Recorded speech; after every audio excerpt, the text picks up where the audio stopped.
Welcome back to Confessions of a Property Investor. My name is Catherine Andrews, Managing Director of Chase Wealth Australia. Today, the topic of our podcast is the appreciation of Chase Wealth Australia. It's essentially diving into the actual work that goes in to managing a property portfolio from our side of things. And with me, the guest today I have is Pamela Phillips. Pamela Phillips is one of the senior executives of Chase Wealth Australia, and she is now assisting me in the strategy sessions. Welcome, Pamela. Thank you, Catherine. Good to be here again. I know it's nice, and it's much lighter note this time. It is. I know last time we dove into a little bit about the mistakes we've made with previous employees. Yes. And we've definitely learnt our lesson there. And we took full accountability on the fact that we've hired a couple of grizzly bears, and it wasn't good for us or our clients. No, it absolutely wasn't. But yeah, today's session is a little bit lighter, I guess. It is a little bit lighter, and because it is a confession, we are going to be articulating the I won't call it objections. It's almost like a sense of entitlement that some potential clients have. And they feel this need of, oh, well, what are these fees for? And what am I paying this for? And why am I paying that for? And it's usually before they actually realize everything that we're about to do for them and the Yes. money we're about to make for them. So Yes. that's what this podcast episode is about. Yeah.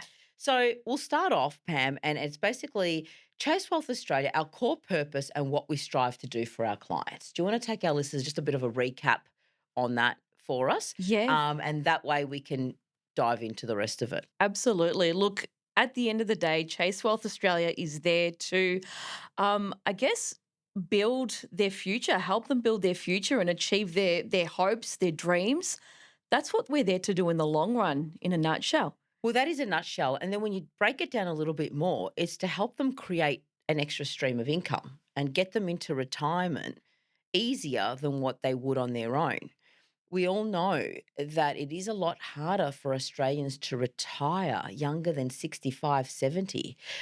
It's almost damn near impossible. And we've spoken about this on previous podcasts before, that it's getting harder because inflation affects a lot of Aussies. Housing prices, the cost of living, everything that someone would like to do in retirement. Just getting a flight from here to Melbourne has gone up to $600 one way sometimes. It's ridiculous. So the cost of living has increased. And if there's a way that we could assist Australians to create another stream of income or work towards retirement without them hitting their pocket, that's what we're striving to do. Exactly. Um, That's but with that, we're not going to work for free. No, we absolutely aren't. We have to exist somehow, and there are obviously going to be some fees that come along with what we do Yeah. and how we help our clients. Yeah. Like, otherwise, we just wouldn't be here. No. And you got a lot of bananas out there that will stipulate, oh, we don't charge you anything. You get it for free. We're not going to charge you. Well, how do they get paid? Is what I'd like to know. And that is the $1,000,000 question. Okay. If you want people running your portfolio that have no idea what they're doing, that are on really low salaries and hate their job, you're going to feel that through the journey of portfolio creation. So when you've got a question about something and no one's answering your call and no one's getting back to you, that's because you're not paying them. But Exactly. if you've paid someone a fee to run your property portfolio, they're obligated to Exactly. run to do exactly that. Exactly. They're going to be there for you in the long run. They're going to take your calls 6 o'clock at night. Yes. They're going to answer your text on the weekend. Mhm. They're going to basically be there. Yes. You're not going to be left alone to No. your own devices. That's right.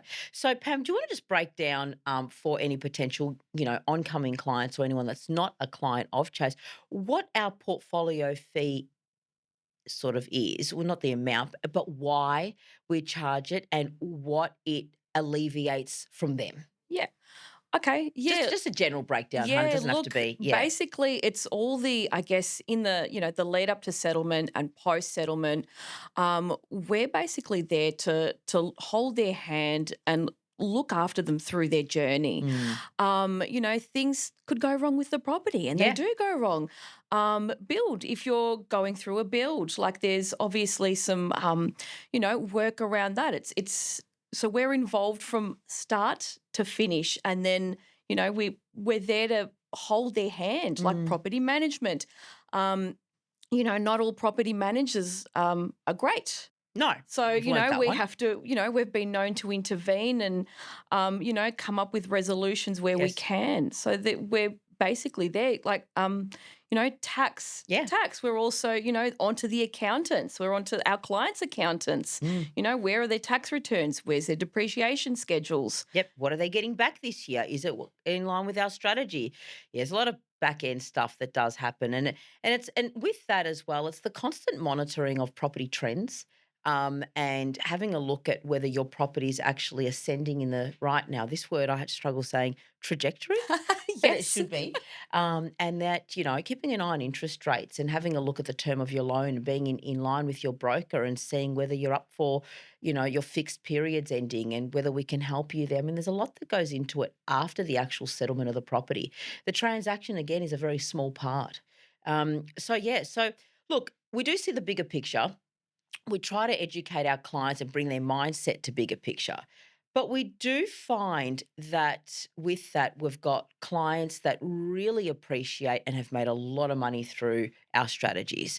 And they are our amazing people that have come such a long way. Do you want to give some success stories, Pam, about some clients that, one or two of them that have achieved what Yeah. we've strategized for them Yeah. and how they articulate that back? Because when we hear it from them, we know we're on the right, we're on the right path, Exactly. right? That's right. So, look, there's actually one that comes to mind that have been dealing directly with this week. Yep. They're actually about to settle on their fourth I property know who you're next talking week. about. We're Love very you. excited about Uh, that. Chris and Di. Yeah, so we actually ran some valuation reports on some of the existing properties that they They've currently purchased. have that Yep. they've purchased through Chase.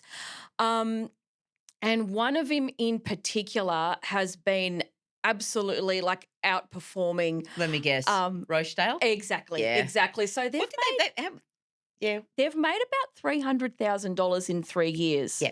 So that just goes to show that extra stream of income model that we're all striving for. That's how it works. And do they know this yet? Oh, he's Uh, gonna be stoked. He's amazing anyway, but yeah. well, I hope he's actually looked at the reports that I've sent Oh, him. he will. He will. He's a good guy. Yeah. And they're great. Chris is always calling and telling us, how happy he is and he's appreciates that mindset. So that's Yeah, amazing. That's absolutely. good. Yeah. With that, Chris is someone that recommends people to us, and there's Yep. others like Chris that come forward and say, hey, work with these guys. They know what they're doing. We've also got a handful, and I do say a handful of Mm. clients that, and I'm being a confessional, I'm going to say that, are so entitled and so rude and so Yep. demanding. And it's like, buddy, you've paid an entry level fee. We've made you hundreds of thousands of dollars, and you're constantly calling with your complaints. I had to replace my shower head, or the curtain in the bathroom came off, and I've had to replace that. But you've just made $70,000 equity in 1 year. Yeah, but that doesn't really matter.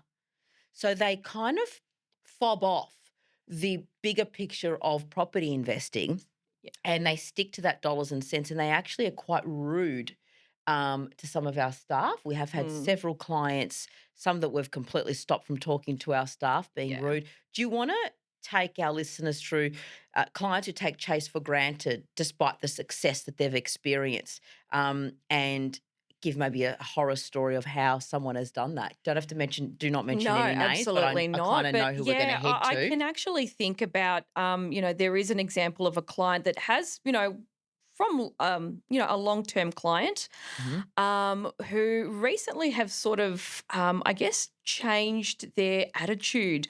They've got quite a few They got properties five. through Yeah, us, yeah, and they have made some amazing equity through some of those properties, which they used to tell us all the time. which they used to tell us. And then due to, I think it was a property management issue at Mm. one of the properties, they really started to mistreat and abuse one of the staff members of Chase Yeah. Wealth Australia for, well, reasons unknown, really. Reasons unknown, and we did try to investigate it, and our staff member went out of his way to go all the Yeah. way on site and take a FaceTime video, and she was just so rude to him.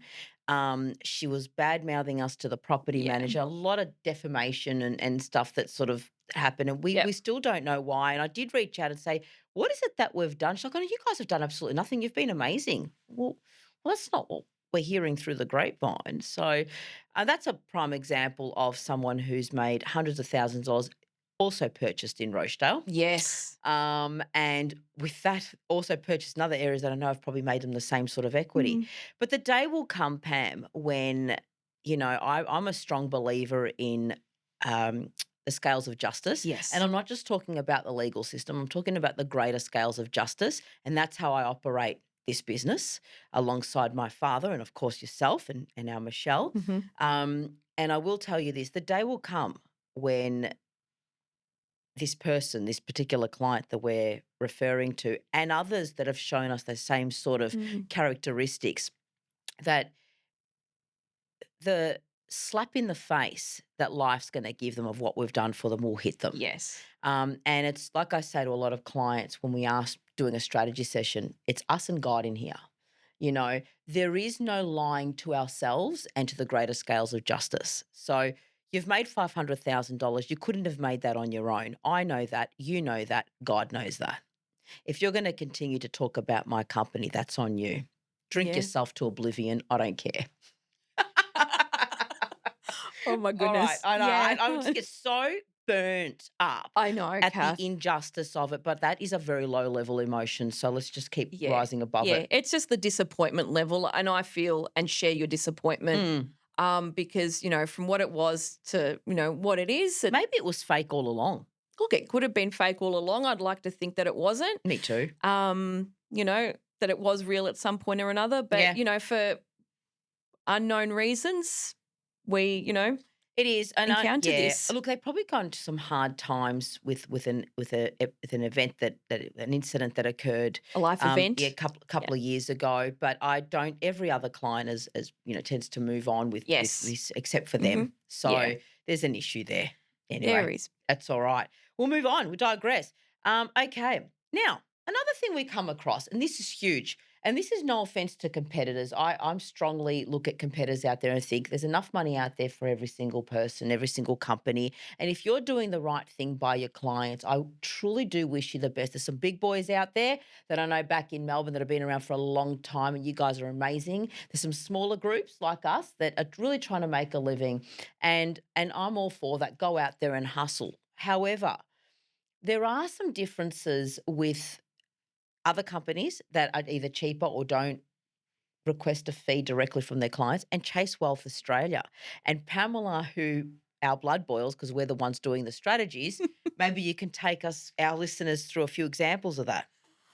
Yeah, look, one that I guess comes to mind is, they'll charge very minimal or no fees, and they won't actually do any of the work. They might provide you some guidance as to, different areas to look at and invest in. However, they won't actually go and put a strategy together. They won't hunt down a property for Is it you that's wham going to bam? make you. Thank you, ma'am. It's And I know that. basically, yes, wham bam, thank you, ma'am. Here, you've paid us a small fee. Here's, a half baked idea Yeah, or half baked well, concept, it's and then cookie you're left cutter. on your own. It's It's cookie cookie cutter. cutter. The Yeah. way I see it is a lot of them, you're paying them $1,000 or $2,000 as it is. Well, you're only going to get $2,000 worth of work. They're going to sell you the property, and 9 times out of 10, they're receiving a referral fee from the developer or from the builder, and they're going to sort of, if it doesn't work for you, they're not really going to treat you as a priority. But if you're paying them a $50,000 or $60,000 fee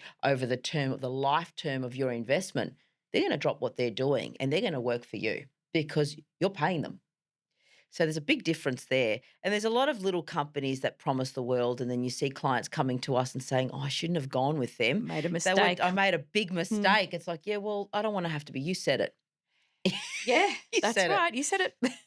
Yeah, no, look, it happens, and don't be hard on yourselves. Just come to Chase, we'll fix it. Might charge a bit more for that, but anyway. Last but not least, moral of the story. Chase are there for our clients long term. Our clients and potential clients and listeners hear that all the time. Yeah. Okay. A lot of them think, oh, yeah, 1 or 2 years. The reality of it, the moral of the story, we're there for as long as they need us. Okay. By second or third or fourth property, you guys pretty much know what you're doing, but you still sometimes need that guidance. You might only need me or Pamela or our team once a year, but that once a year could be the make or break for your property portfolio. Okay. So we're there as long as you need us. Now, devil's advocate, he's got a lot of advocates. Devil's advocate, I get hit by a bus, something happens to Chase. The way that we set you up, okay, it doesn't matter whether I'm here or not.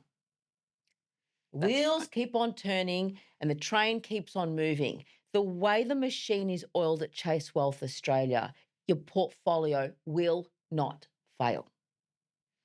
Pamela? It is. It's, we set it up in a way where, we've got you, but you can forget about it as well Yeah, because, it's a well-oiled machine it is. by the time we're done with you. Well, yeah. Yeah. By the time we've finished Yeah. that strategy Yeah. component, look, and Pam, it goes on, and I can go on for hours on this podcast and whinge and complain about the lack of respect we do receive. And I dare say it's probably about 3% of our Mm. clientele that really shows horrible signs of whether they're miserable in their lives, whether they're coming out of, their personal lives aren't where they were when we first met them. I don't know. But my favorite thing is this. I can't afford to do this. It's costing me $10,000 a year. No worries. Let's have a look at your interest rates. Let's look at all of this. Well, your property's made you $148,000. Yeah, but it's still costing me $10,000 a year. Then on Facebook, they're Mm. in Bali Yes, that's a good or one. Europe. I mean, I love that. That's a Yeah. that's a real crack up, that one. It's like, okay, well, you're not going to sacrifice your trip to Bali to build a portfolio and an empire for your family. Mm. Where are your scales? Or where are your That's priorities? where are your scales. Yeah. Your scales Yeah. of justice, they're not Mm. balanced. So a lot of people live in the now, and you're Yeah. not supposed to do that when you're strategizing. No, that's right. It's all about the future. That's what we work towards. We want Exactly. to, retire comfortably. Yeah. We want to retire happy. We want to retire on the beach or, We want to retire. we want to retire. Yes. No, cool. All right. Look, thank you, Pamela, so much. And that brings us to the end of this episode of Confessions of a Property Investor. It's been great having you on, Pam. It Thank always you, is. You're a Kath. lot of fun. I just kind of love the passion that I can feel coming out of you in these things. Thank you so much. And we do look forward, our listeners, coming on to the next episode of Confessions of a Property Investor. Bye for now. Bye.